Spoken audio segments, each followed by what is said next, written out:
Hey, how y'all doing? Yeah. Hey, do you mind? But I mustache you a question. Yes, I have a mustache. What do you think, lads? Okay, long story short, I was shaving and I got to the point I decided to shave it. I don't know. I honestly don't know why. I do it every so often. I'll grow a big ass beard and then I'll just shave it. And you know when you get to that stage when all you've left is the mustache? I got there and I found it hilarious and I haven't shaved it yet. I am going to shave it. I am aware that this looks ridiculous, believe me. But where am I going? You know what I mean? If I can look in a mirror and amuse myself more than usual. What's wrong with that? Should I keep it? Or Jesus Christ, no, what the fuck is that? Let me know in the comments down below. So yeah, again, I'm out of time once again, so I came up with a quick idea. So kind of like the music video I did, I'm going to do my top 5 things I watch on YouTube. Because YouTube is like my television. So I decided to pick like my favorite channels just so you get to know me a bit better.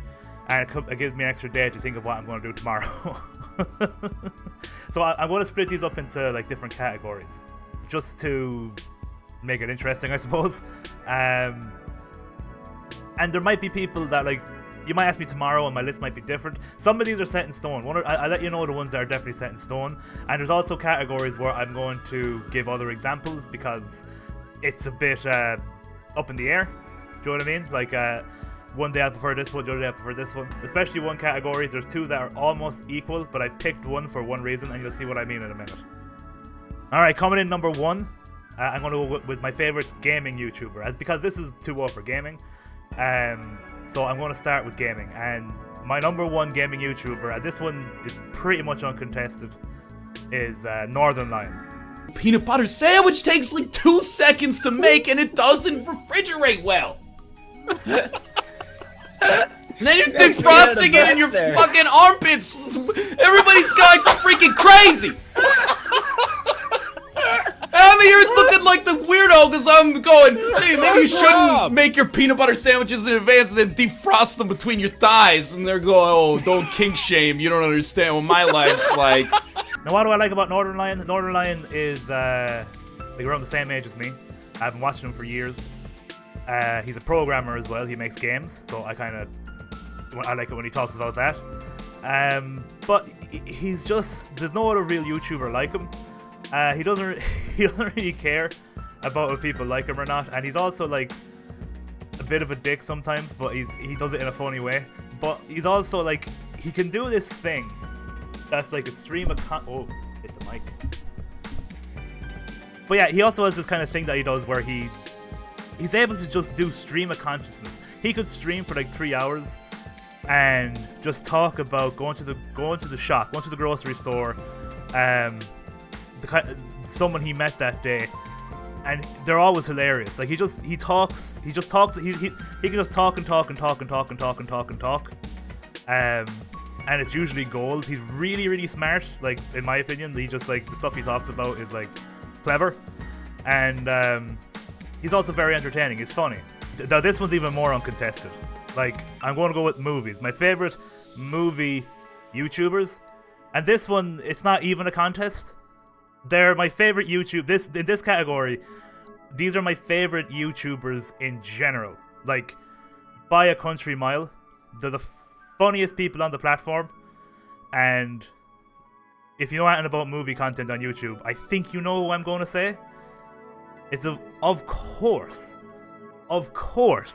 Red Letter Media. Oh no. Oh no. No, no, no. No, no, no. No, no, no, no, no, no. No, no, no, no, no, no, no, no. You misunderstood. Oh no, no, no, no, no, no, no, no, no. Mike, Jay, Rich Evans, fuck, what's the bald guy? Can't remember his name for some reason. Wizard, but especially Mike, Jay, and Rich. They're the funniest people they're too funny for YouTube. They're so. It's such a. If you don't know, they have different types of shows. They have Best of the Worst, where they pick 3 bad B movies. They watch them and they review them, and it's hilarious because they're all really, really funny. They do Wheel of the Worst, where they spin a wheel and they have to watch what it lands on, and they're not movies. They're like random tapes that they have in the office. They could be like instructional videos or loads of random stuff. And then of course you have Half of the Bag, where it's like their review series where they just review a movie. They have Review, where they review their favorite movies and stuff. The best movie reviewers on the platform, the best movie reviewers on the planet, and the funniest men alive, Red Letter Media. Go check them out if you haven't. If you love movies, check out Red Letter Media. This one's going to be short and sweet. I couldn't think of... I just wanted to include these guys because I watch them every day. So on my little notes, this category I called it daily. I suppose you could call it family friendly. I suppose you could call it just a show. OG YouTubers. I mentioned them in the music video. I do watch them every single video they make. And it's Rhett and Link, baby. It's Good Mythical Morning.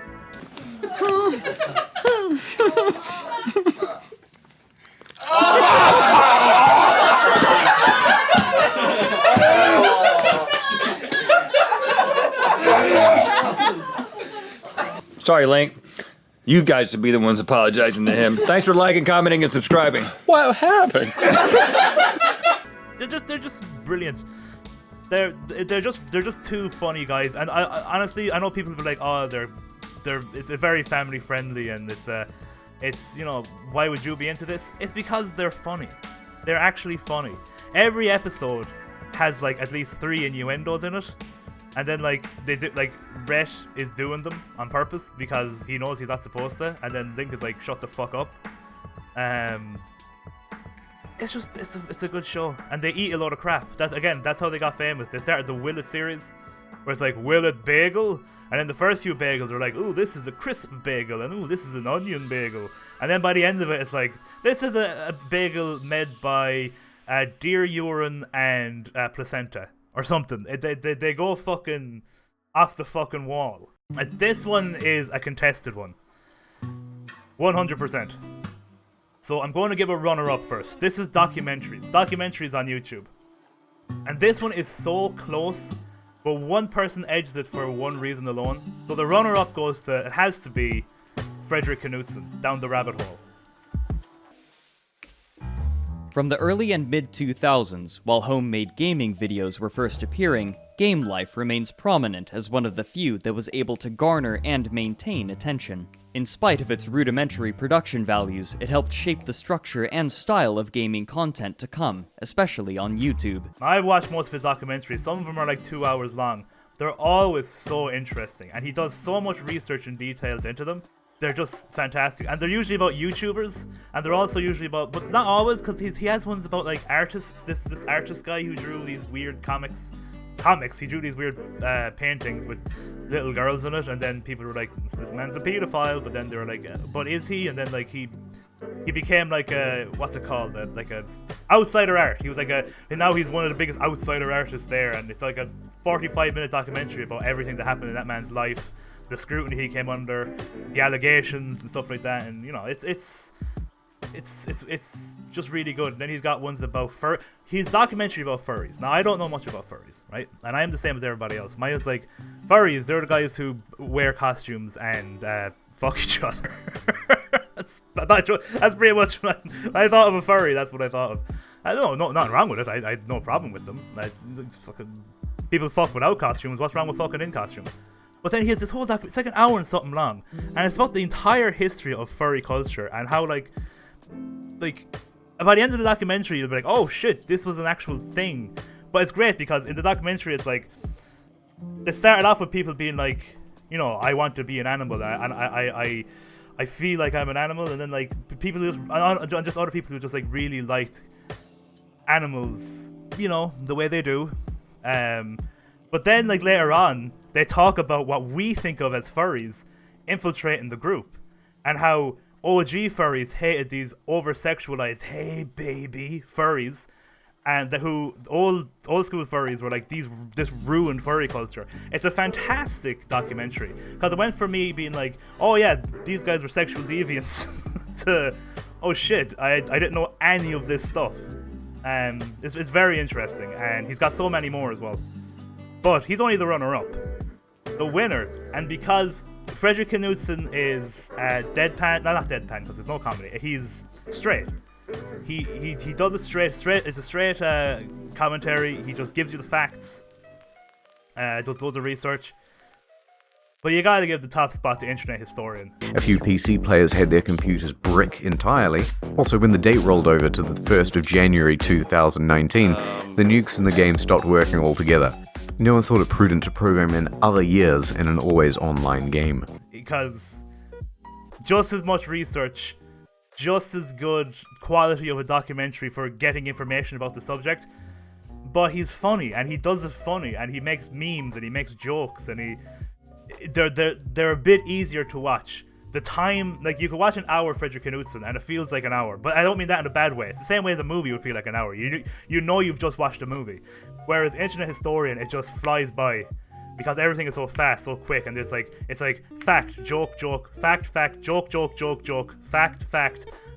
He splits it up that like you're never really bored. The Fall of 76, the one about furries, Furfest.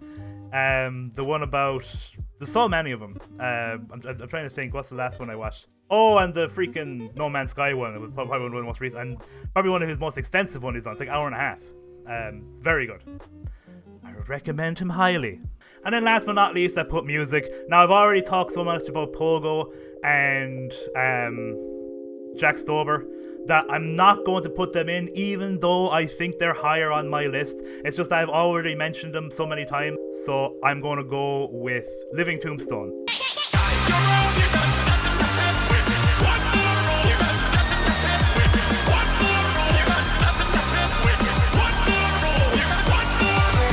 Just another guy who takes content, like, but he does it with YouTube. He kind of does it with everything, like YouTube videos, memes, TV shows, all that kind of stuff, and he makes banging dance tunes out of them. He kind of goes a bit harder than Pogo. Pogo is more like la la la la la la la, and Living Tombstone is like do, do, do, do, do, do, do. So he's very good.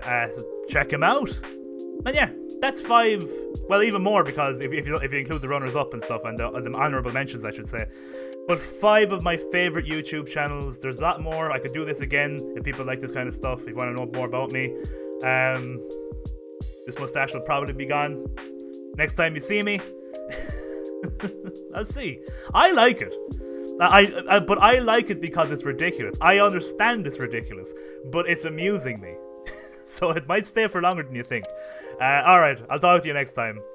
Bye.